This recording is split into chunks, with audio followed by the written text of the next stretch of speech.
오늘도 거룩한 주일을 맞이하여서 이렇게 주님 앞에 예배하게 되었습니다. 또 예배 녹화를 위하여 현장에 오신 분들 주님의 이름으로 환영하고 축복하고, 또한 각자의 자리에서 영상으로 예배하시는 여러분 모두에게도 동일한 은혜가 함께 있기를 축원합니다. 주시는 말씀 통해 큰 은혜와 결단이 있기를 소망합니다. 저의 대학 선배 중에 이런 분이 있었습니다. 20년간 자기 혈액형이 O형인 줄 알고 살았대요. 그래서 O형은 외향적이고 활발한 성격이야 하면서 열심히 밖으로 뛰어다니고 열심히 축구하고 동네 유리창도 많이 깨먹고 될 수 있는 대로 많은 친구들 어울리고 다니고 그런 인생으로 20년을 살았대요. 그런데 그렇게 하고는 대학에 딱 왔는데 우연히 혈액 검사를 다시 했는데 O형이 아니라 A형이라는 게 밝혀진 거예요. 그날부터 이 선배님의 삶이 완전 바뀌었다라고 합니다. 그래, A형은 내성적이고 점잖고 꼼꼼한 성격이야 하면서 그날부터 사람도 안 만나고 그냥 도서관에 틀어박혀서 열심히 공부만 했다라는 그런 얘기를 해주시더라고요. 이런 걸 가리켜서 라벨 효과라고 합니다. 라벨 효과. 라벨 아시죠? 딱 이게 붙여놓는, 이게 뭐다. 간장병에 간장 쓰면 이게 간장이고, 그죠? 콜라 딱 써놓으면 그게 콜라병이잖아요. 이런 라벨. 꼬리표 효과, 낙인 효과라고도 하는데, 어떤 라벨이 한번 딱 붙으면 거기다가 다 맞추어서 자신을 맞추고 그대로 살게 되는 효과. 이거를 라벨 효과라고 얘기를 합니다. 이 라벨 효과를 증명하기 위해서 미국의 어느 심리학자가 실험을 했어요. 초등학교 학생들을 대상으로 IQ 테스트를 먼저 했습니다. 그리고 그 결과를 받았겠죠. 그런데 그 결과는 보지도 않고 테스트 받은 아이 중에 몇 명의 아이를 무작위로 그냥 선정해서 막 칭찬을 해줬답니다.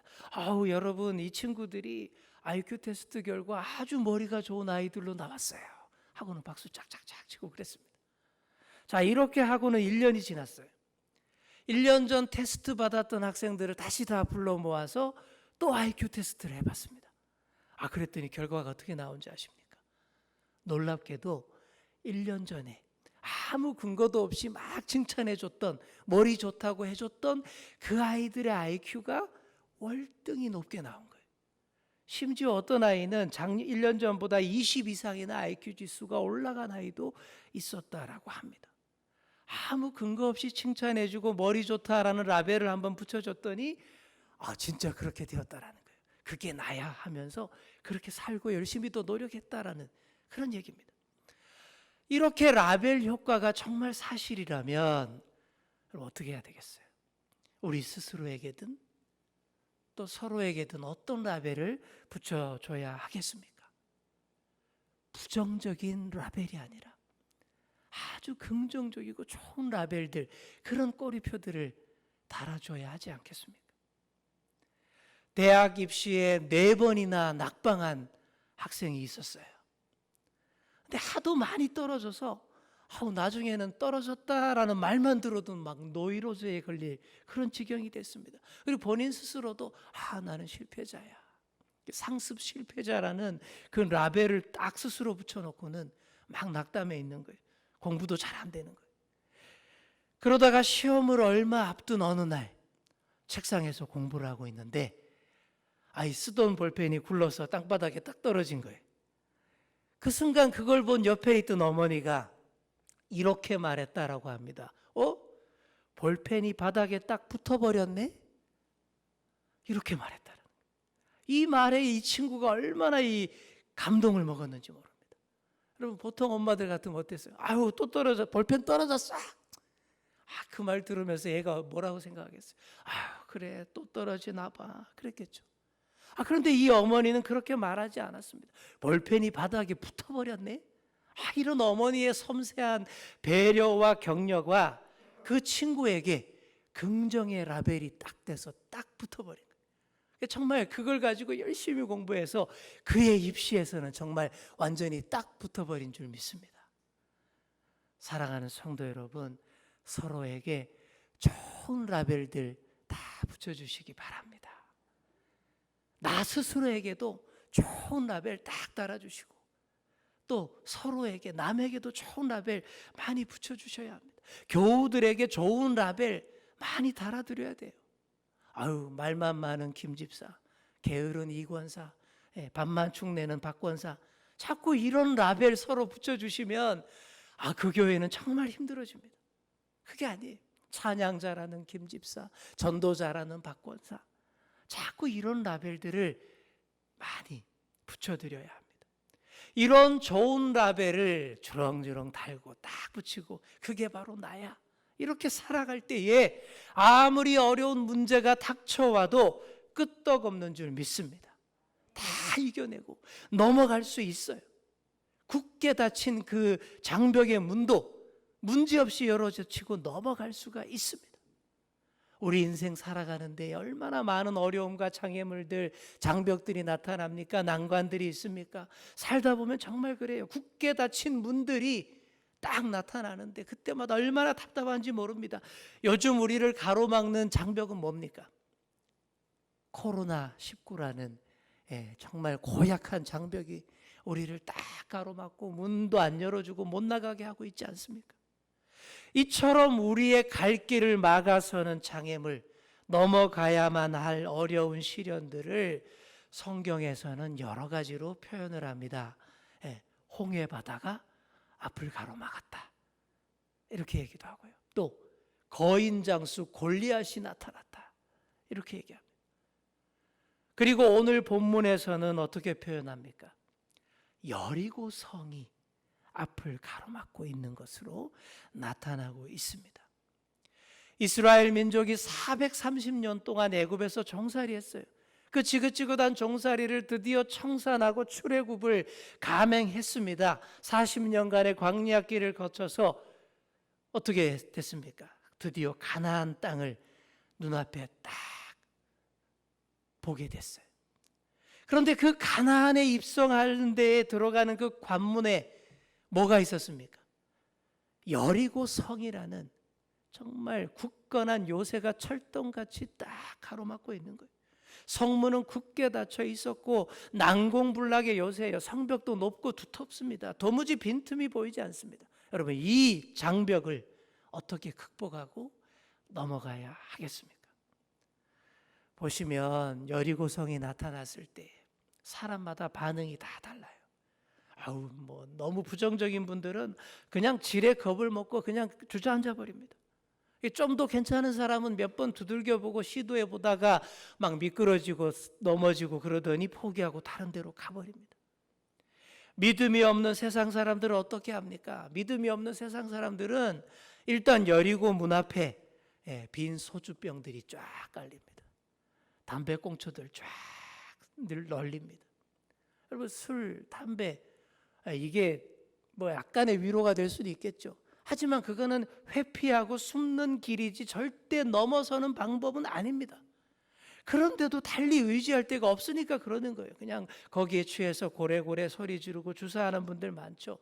술에 절어서 꼭 하는 말이 이런 거예요. 내가 누군지 알아? 내가 왕년에 말이야. 이게 뭔 얘기예요? 꼭 옛날에 빛바랜 라벨만 가지고 얘기하는 거예요. 그걸로 넘어설 수 있는 게 아니잖아요. 현재의 라벨을 가지고 능력치를 가지고 넘어서는 건데 옛날 라벨만 가지고 자꾸 얘기하는 거예요. 또 내가 누군지 알아? 아니, 자기가 자기를 모르는데 남들이 어떻게 또 알아주겠습니까? 이게 안 되는 거예요. 그런 식으로 큰 소리만 치는데 넘어가지는 못합니다. 담배 연기는 잘 넘어가겠죠. 근데 자기는 못 넘어가요.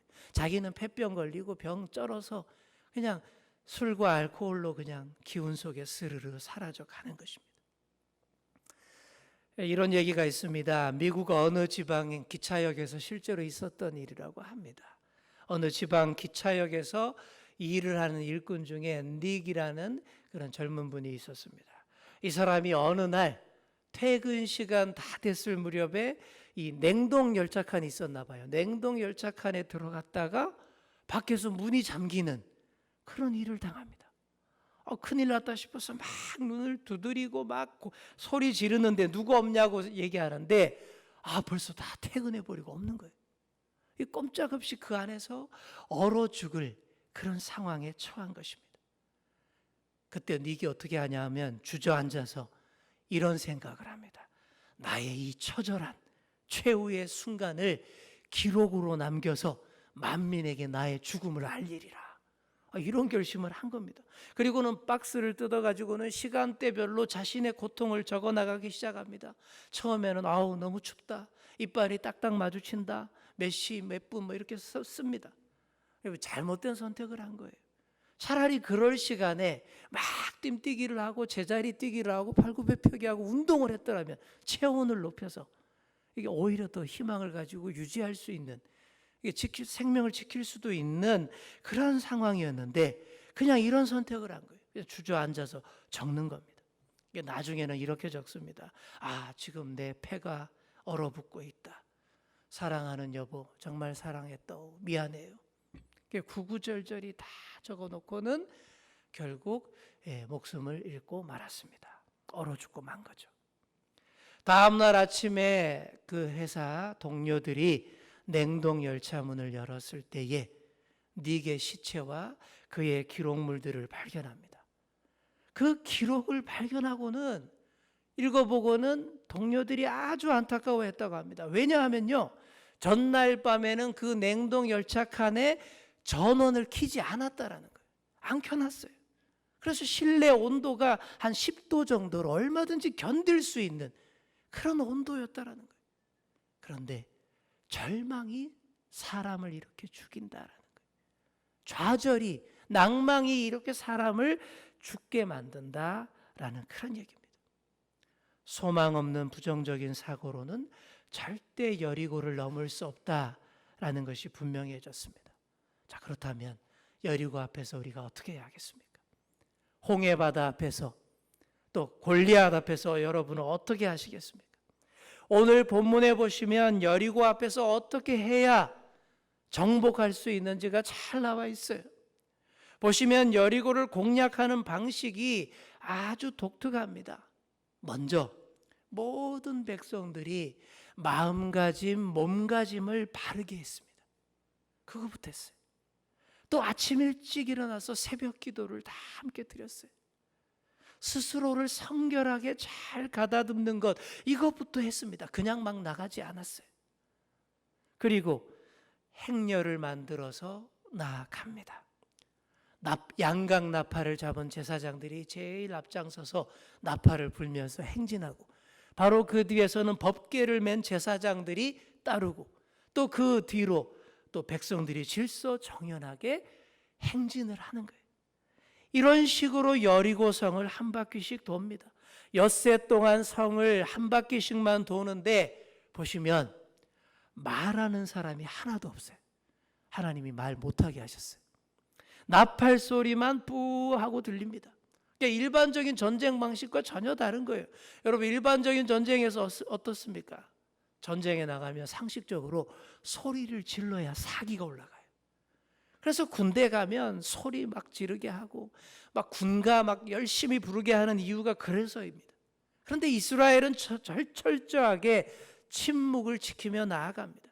그런데 바로 이 침묵이 큰 힘이 된 줄 믿습니다. 여러분, 침묵의 정확한 뜻부터 알아야 돼요. 침묵이 뭘까요? 이 침자는요, 빠질 침자를 씁니다. 빠질 침. 그리고 조용할 묵자를 써서 어딘가에 완전히 빠져서 조용해지는 것이 침묵이에요. 그냥 말만 안 하는 것이 아닙니다. 푹 빠지는 대상이 있어야 됩니다. 그러니까 침묵은 대화의 대상을 바꾸는 것입니다. 자, 우리 한번 따라해 보겠습니다. 침묵은 대화의 대상을 바꾸는 것이다. 아멘. 여러분, 대화의 대상을 어떻게 바꿀까요? 사람들과의 대화를 그치고 보이지 않는 우리 하나님과의 대화로 바꾸는 것입니다.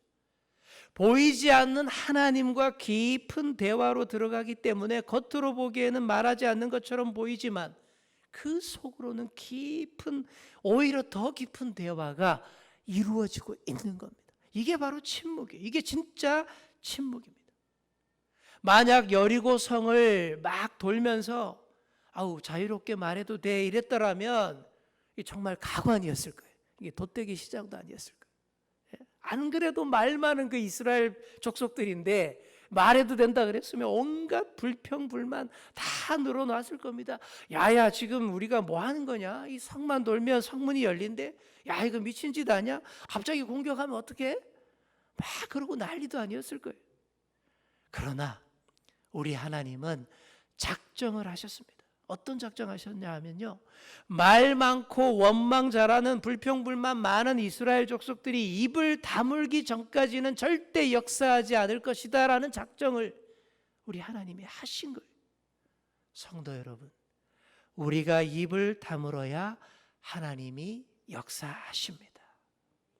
부정적인 생각, 불평의 말 다 그치고 우리가 정말 침묵하면서 기도할 때에 역사가 일어납니다. 바로 그렇게 할 때에 사람들과 아무리 수다 떨어도 사라지지 않는 불안이 그때에 다 사라지는 줄 믿습니다. 그래서 어려움 당하는 사람들을 볼 때에 그 사람이 금방 극복할지 아니면 오래 갈지 딱 보면 알 수가 있어요. 침묵하고 조용히 기도하는 분들은 다 금방 극복하시더라고요. 그런데 위기에 처할수록 더 말이 많아지는 분들이 있습니다. 보이는 사람마다 붙들고 막 몇 시간씩 얘기합니다. 이게 다 피해요. 그냥 아우 붙들리면 또 2시간. 또 전화기 붙들고 또 몇 시간씩 이야기하는데, 그런데 그 대사의 50% 이상이 죽겠다, 미치겠다, 환장하겠다. 라벨 효과에 의하면 죽겠다 그러면 진짜 죽어요. 미치겠다 그러면 진짜 미칩니다. 그러니 살겠다라고 하시기 바랍니다. 힘들죠? 어렵죠? 그래도 살겠다라고 얘기하라는 거예요. 아우 요즘 손님이 없어서 내 영혼이 더 숨쉬고 살겠어요. 이렇게요. 그렇죠? 요즘 너무 불경기라 내가 주님만 더 깊이 의지하고 있습니다. 내 영혼이 오히려 살아나고 있습니다. 여러분 이렇게 말했으면 좋겠습니다. 사람에게 많은 말을 쏟아놓는다고 해서 참 위로를 받을 수가 없습니다. 위기에 처할수록 입을 다물어야 합니다. 히스기야 왕이 그렇게 했습니다. 히스기야 왕이 큰 문제 앞에 처했을 때 그는 번번이 자기 얼굴을 벽으로 향하고 기도했어요. 여러분 얼굴을 벽으로 향한다는 게 무슨 얘기입니까? 다른 건 안 보겠다라는 거예요. 우리 하나님과만 마주하고 독대하고 얘기하겠다라는 그런 표현인 것이죠. 그렇게 기도했더니 하나님이 다 알아서 하시고 역사하신 줄 믿습니다.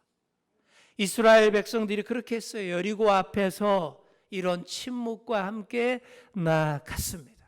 사람의 여러 말들을 그치고 하나님만 바라보며 조용히 행진했습니다. 침묵하면서 하나님만 바라며 행진하는데 놀라운 일들이 벌어지는 거예요. 희한하게도 이스라엘 백성들에게는 점점 확신이 생기는 거예요. 막 불평불만하고 수다 떨 때에는 없던 확신이 침묵하며 조용히 걸어가기만 하는데 막 확신이 생깁니다. 되겠다라는 믿음이 막 쌓이는 거예요. 반대로 성 위에 여리고 사람들은 어떻게 됩니까? 점점 의혹과 두려움과 절망의 나락으로 떨어지게 되는 희한한 광경이 펼쳐집니다. 여러분 그렇잖아요. 진짜 무서운 사람은 말이 없다라고 하잖아요. 그렇죠? 그러니까 여리고 성 입장에서 한번 생각해 보십시오. 어느 날 난데없이 그냥 남노한 옷을 입은 무리들이 구름대처럼 몰려와 가지고는 그냥 줄을 서서 질서정연하게 행진만 합니다. 바로 성을 공격할 줄 알고 잔뜩 대비하고 있는데 그냥 아무 말도 하지 않고 성 한 바퀴만 딱 돌고 돌아가요. 이거 정말 분명히 뭔가 있는 것 같잖아요. 혹시 무서운 신무기를 사용하려고 기회를 엿보는 게 아닐까? 저렇게 막 돌면서 밑으로는 혹시 막 땅굴을 파고 있지 않을까? 오만 생각이 다 드는 거예요. 사람은 잠시 잠깐에도 오만 가지 생각을 다 한다고 하지 않습니까?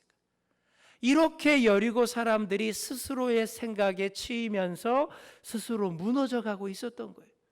기도가 이렇게 대적을 쓰러뜨리는 줄 믿습니다.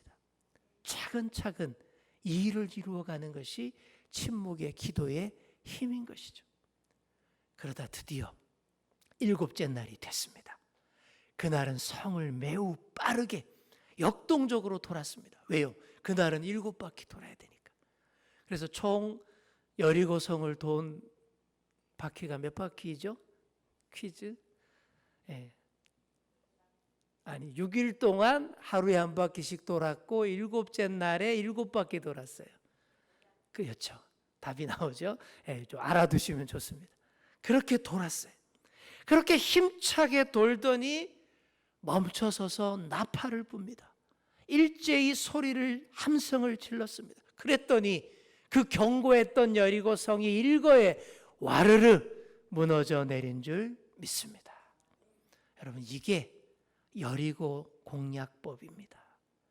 정리하자면 이렇습니다. 첫째로 스스로 성결케 하고, 둘째로 침묵하고, 셋째로 꾸준히 기도했더니 다 무너졌습니다. 자, 우리 한번 따라해 보겠습니다. 스스로 성결케 하고, 침묵을 지키고, 기도하면 다 됩니다. 아멘. 반드시 기억하시기 바랍니다. 우리에게는 기도라는 특권이 있어요. 기도는 명령이나 의무만이 아니라 우리의 특권이기도 합니다. 특별한 권리가 특권이죠.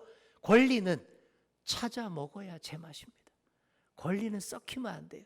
다 씹고 뜯고 맛보고 다 누려야 돼요. 여러분, 포인트도 다 찾아 먹어야 제맛이지 않습니까?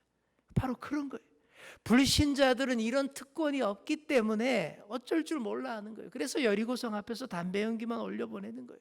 하지만 우리에게는 언제 어디서나 통하는 특권, 기도를 다 가지고 있습니다.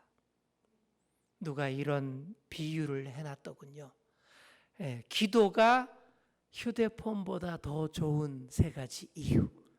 첫째로, 휴대전화는 사용료가 있지만 기도는 평생 무료 통화입니다. 평생 무료 통화예요. 둘째, 휴대폰은 안 터지는 지역도 있지만 기도는 어디서든 다 터집니다. 오히려 선교지 같은 오지에서 더 잘 터져요. 이게 얼마나 좋아요. 셋째, 휴대전화는 이 단말기 기계가 꼭 있어야 되지만 기도는 단말기 없어도 다 통합니다. 그래서 휴대폰은 꼭 들고 다녀야 돼요. 들고 다니다가 그죠? 화장실 변기에 막 빠뜨리기도 하고 막 이러잖아요. 그죠? 기도는 그럴 일이 없다라는 그런 말씀입니다. 한마디로 기도는 언제 어디서나 평생 하나님과 평생 무료 통화가 가능하고 어디서나 다 연결이 되는 우리의 소중한 특권입니다. 바로 이 특권을 평생 사용하시는 그런 여러분 다 되시기를 바랍니다. 그러면 다 됩니다.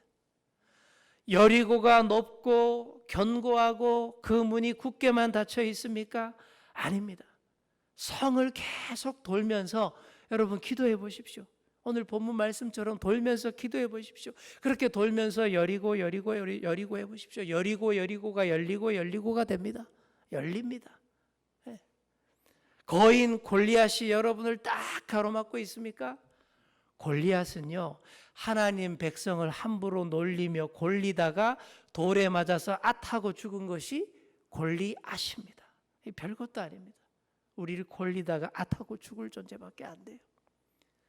홍해바다가 여러분을 가로막고 있습니까? 홍해바다는 주의 백성들을 쫓아와서 죽이려 하던 애국 군대가 다 빠져서 해롱해롱 홍해 다 빠져 죽은 바다가 홍해바다인 거예요. 여러분, 이렇게 생각하시며 나아가면 뭐가 겁나겠습니까? 기도하며 나아갈 때 여리고를 거뜬히 넘어서게 되는 줄 믿습니다.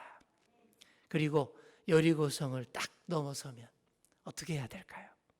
이 세리머니가 있어야 됩니다.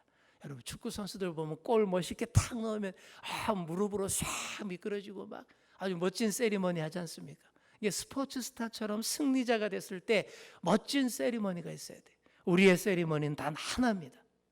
모든 영광 오로지 아버지께. 바로 이 찬양의 세리머니가 우리에게 있어야 합니다. 나의 나된 것은 오로지 아버지 은혜라, 하나님 은혜라. 바로 이 세리머니, 바로 이런 고백이 있어야 되는 거예요. 오래전 섬기던 교회에서 합천군에 있는 이 황매산에 등산을 다녀온 적이 있었습니다. 그때 우리 큰애가 9살, 작은 애가 7살이었는데 그 코스가 얼마나 험한지 제대로 알아보지도 않고 그냥 인도하시는 분이 잘못된 코스로 들어섰다가 죽는 줄 알았어요. 아주 험하고 경사지고 미끄러지고 고약한 그런 코스로 애들을 다 데리고 도전을 한 거예요. 경사도 심하고 바위가 많아서 거의 암벽 등반 수준이었어요.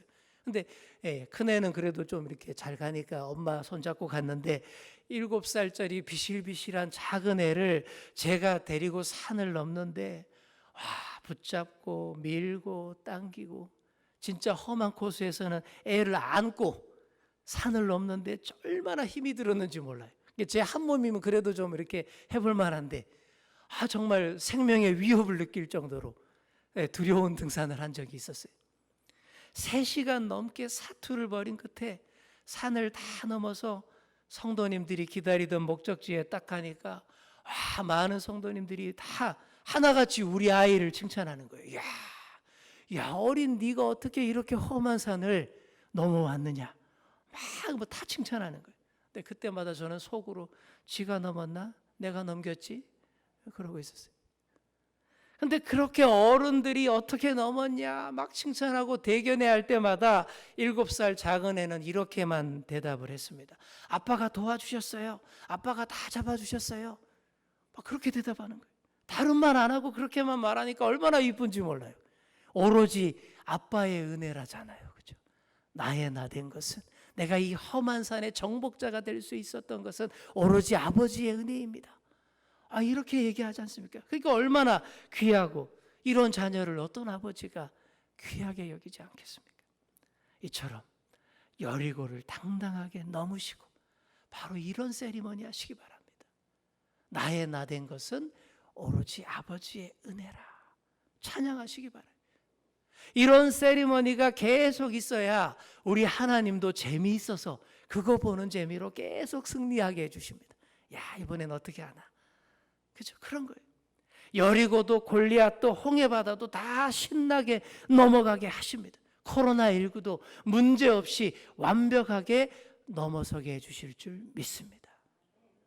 사랑하는 성도 여러분, 기도하는 한 사람이 기도 없는 한 민족보다 강하다라고 했습니다.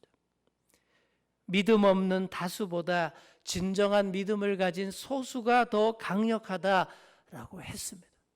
여러분, 이 말들, 이 믿음으로 이 말들을 다 가지시고 나아가셔서 어떤 난관과 장애물도 다 넘어서시는, 어떤 여리고도 문제없이 넘어서시는 그런 저와 여러분 다 되시기를 간절히 축원합니다.